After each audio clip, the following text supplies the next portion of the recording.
Women wake up nice and gentle and men wake up like morning wood, like ready to go. You guys are getting a hit of testosterone and cortisol every morning. It's giving you mental clarity. It's giving you energy. Women are not getting that. It's just science. Men are still telling women that they're lazy and they're making excuses, but the science is we only get a boost of testosterone during ovulation. And that's when women are saying, I can do everything I need to do all month in that 1 week. Now imagine if we got to feel like that every day and men are still out here saying women are lazy, excuses, no matter what I say. Women wake up nice and gentle and men wake up like morning wood, like ready to go. You guys are getting a hit of testosterone and cortisol every morning. It's giving you mental clarity. It's giving you energy. Women are not getting that. It's just science. Men are still telling women that they're lazy and they're making excuses, but the science is we only get a boost of testosterone during ovulation. And that's when women are saying, I can do everything I need to do all month in that 1 week. Now imagine if we got to feel like that every day and men are still out here saying women are lazy, excuses, no matter what I say. Women wake. Hi there. And so is my purpose to respond to the world around me. This particular creator has really been called out to me by the universe. So let's take a look at Casiah West, dietitian and health coach, spreading her information in videos like this all over TikTok and Instagram. Now she's saying in here that guys get a hit of testosterone and cortisol every morning and that's just science. What else is science is that women also have heightened hormones in the morning and both get an extra hit of testosterone and cortisol in the morning. Both men and women get increased hormones in the morning. That is just science. Okay, I'm not saying that there isn't a difference in male and female biology in relation to hormones. There most certainly is. But this confused point, I've watched many of these videos that she has made, and the only way I can describe them is confusing and confused. There's many of her videos that I find quite dangerous because they do tap on science or something that is correct, but they don't actually follow the path of being correct. And it's that idea that I talk about a lot, which is, so close. You were so close to being accurate and being able to help heal the world, except you've chosen a different path. And that's how I feel here, because I feel like there is a lot of, this could have been a video that talked about the differences in male and female biology in relation to mornings. It could have been really talking about how those two things are different and how we can tap into certain energies in order to gain extra energy in the morning, particularly from someone who is a dietitian. There are particular things that could be looked into in order to gain extra energy in the morning instead of this blame game, okay? And firstly, I'm going to say not all men, because not all men, particularly in my experience, are out here saying women are lazy.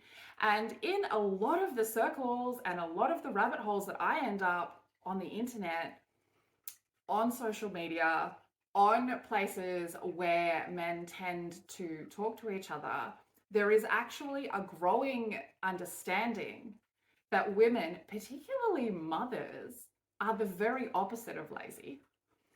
And secondly, women are certainly not out here saying they can achieve everything in 1 week.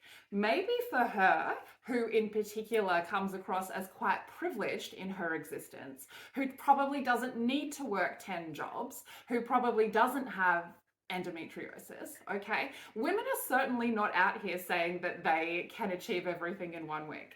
Certainly, we do have heightened hormone levels in relation to our menstrual cycles, particularly ovulation and the week after ovulation. We have heightened hormones. These are 2 particular weeks that you can be having extra energy. And when I was personal training, that is something that I learned to teach women.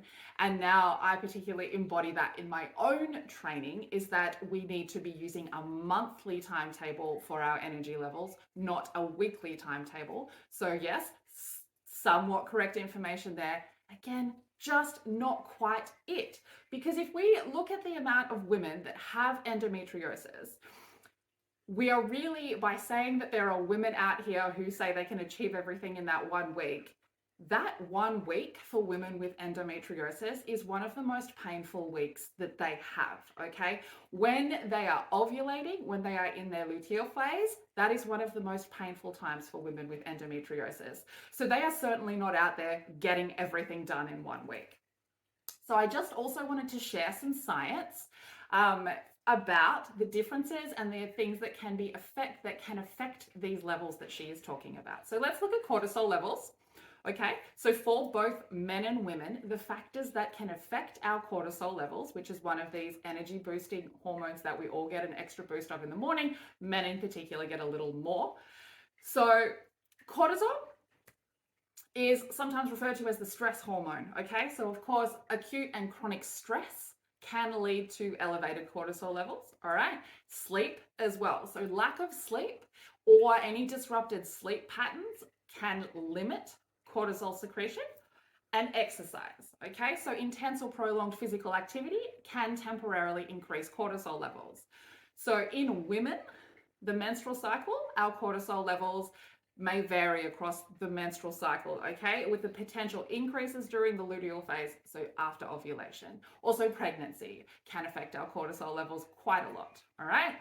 So then let's go to testosterone.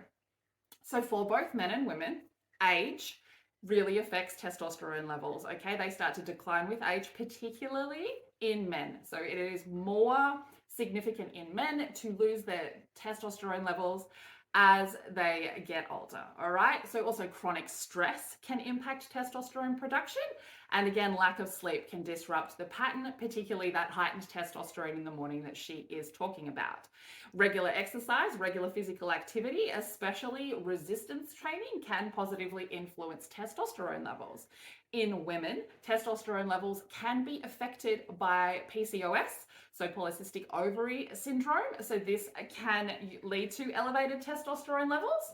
And in menopause, testosterone levels can decrease during menopause. So that is some science about things that affect our cortisol and testosterone levels.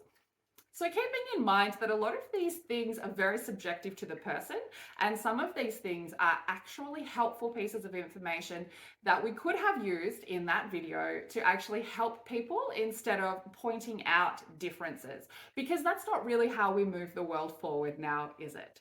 So I would like to add my voice to this conversation and say, people who are born with female biology, you do not get as much of a boost of testosterone and cortisol in the morning as men do. However, these hormones do go down throughout the day. So within the first half an hour of waking up, cortisol and testosterone levels in both men and women do decrease, okay? So there are some things that you can do to ensure that you are getting a boost of energy in the morning. That is making sure that you are getting the right amount of sleep for your body, that your sleep patterns are not too disrupted. And particularly for women, I would advise doing some form of resistance training when you wake up in the morning in order to get that extra boost that we do not get because of our female biology. I would also advise women to be working to a 4 weekly cycle when you are looking at training and you are looking at when you have the most energy. That is when you can be focusing on doing more training versus the other times, keeping in mind that if we can do a little bit of resistance training on the 2 weeks that are not ovulation and post-ovulation, you will find it will give you a little bit more of a boost in the morning. Keeping in mind, of course, age, menopause, and stress levels will affect both your testosterone and cortisol levels. So while we are all born with male biology or female biology, which will affect our hormone levels first thing in the morning, neither of them will make you lazy. Neither of them will make you more productive. And we are certainly not out there talking about how people who don't get the boost in the morning of testosterone and cortisol are lazy. If you'd like to follow me for any more tips on seeing through the phase of these confusing and confused posts that a lot of people are making in order to force the blame game of the balance of masculine and feminine energies, please follow along, because I have been called to add my voice to this conversation. And right now, this is where it is most needed. So let's all remember, everybody has feminine energy. everybody has masculine energy. Blaming one gender for the fault of the imbalance gets us nowhere. So let's all focus on ourselves. Let's all do our internal introspection in order to balance our masculine and feminine energies. And until you see my face again, stay weird.